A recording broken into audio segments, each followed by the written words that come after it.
Now the next speaking slot is chaired by Deputies Colm, Keaveney and John Brown. Thank you, Lascan Corlac. Lascan Corlac, during election 2011, there was much debate about where cuts would have to be made and which sections of society would take a greater burden of those adjustments.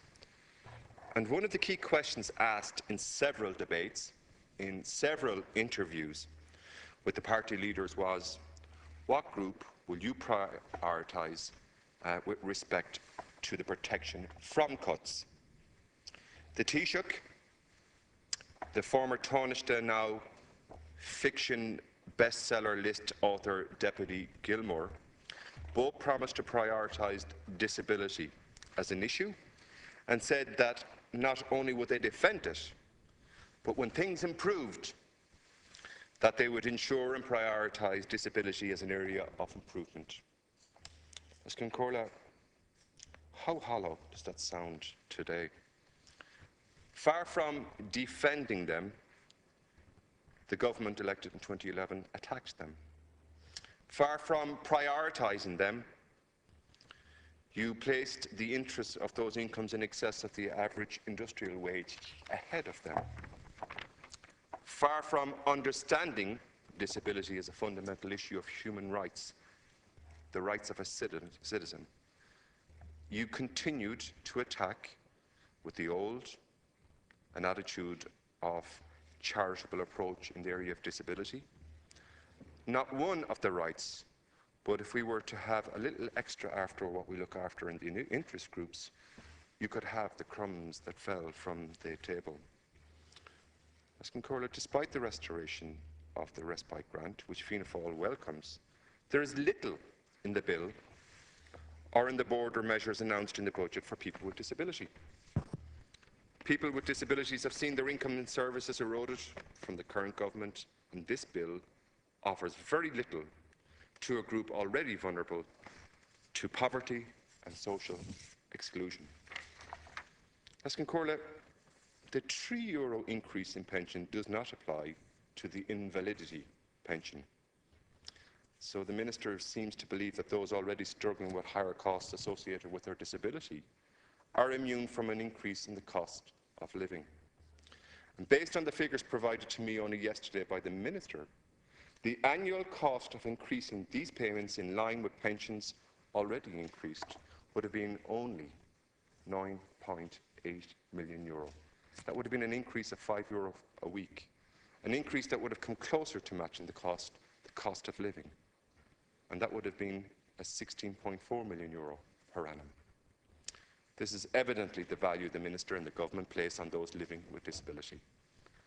This, the price they are willing to make to pay and ensure that the Government cut taxes for those of almost twice the average industrial wage.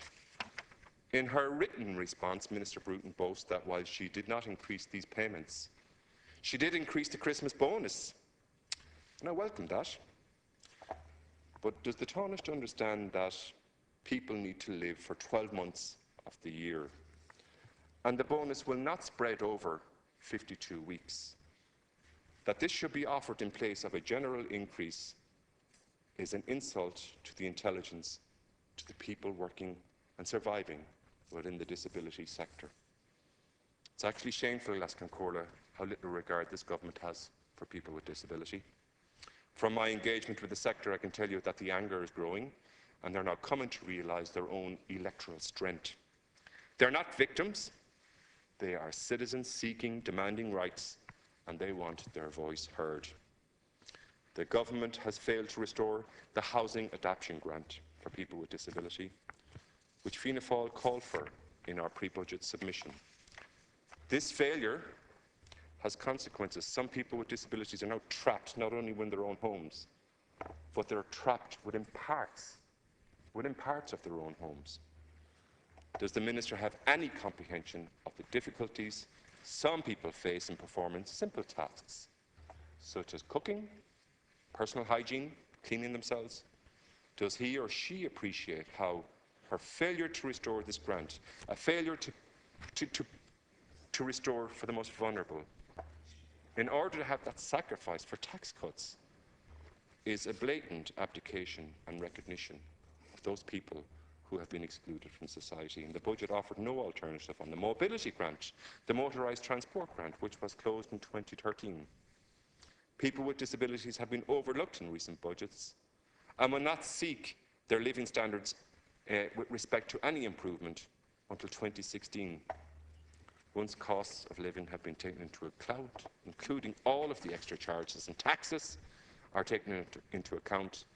People with disability will continue to see their standard of living fall. The Minister's own failings have been compounded by the failings of her colleague, Minister Varadkar, who was obstinately refused to support an increase in the personal assistant hours for people in wheelchairs. Much of the infrastructure required for people with disabilities lead to full and independent lives have been dismantled by the current government. Budget 2016 now, the bill, an opportunity missed, constitutes a failure to enhance the lives of people with disability. As Concordia over and over again, this government have attacked the capacity of people with disability. They have failed to advance the ratification of the UN Convention on the Rights of Persons with Disability, and they failed to advance by one whit the cause of human rights and the equality for people with disability. The motto of this government has been yes to equality. For some, Orwell's Animal Farm comes into mind. All are equal, but some are more equal than others. Economic equality, or equality that doesn't cost the Exchequer 1 cent, would be resisted, and ultimately it would be refused. The government has paid lip service to equality, but ultimately has no real commitment to it. And we saw that with the failure of a commitment with response to Sinn Féin's private member's motion on the travelling community. Their commitment to equality is very much of the Sandymount liberal sect. Yes, if it doesn't cost money, you can have the equality. But if it disrupts the economic power relationship within our society, if it affects the upper classes, the middle class commitment, you can't have that equality because it costs to the Exchequer.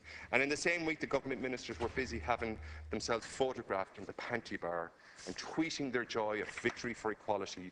We had a Taoiseach and Minister Howland acting as apologists for publicans that shut their doors to the grieving travellers in Wexford. Those with disabilities, too, have been told that their place has to wait in the back of the queue. The bill reinforces that.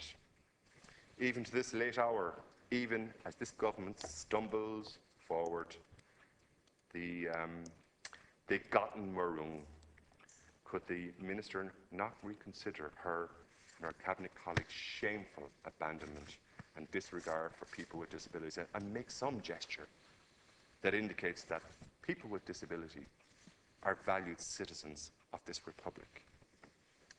If he or she were to do so, you'd find no shortage of support in the House.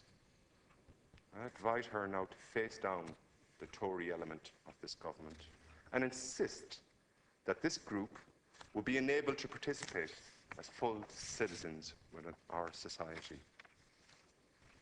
As Concordia, can I conclude saying our past in this country with regard to people with disability has been shameful. We have an opportunity in this bill to address that. And I believe it's past time we began to address it and to ensure that all of the children of the nation are cherished equally. Thank you, Laskin.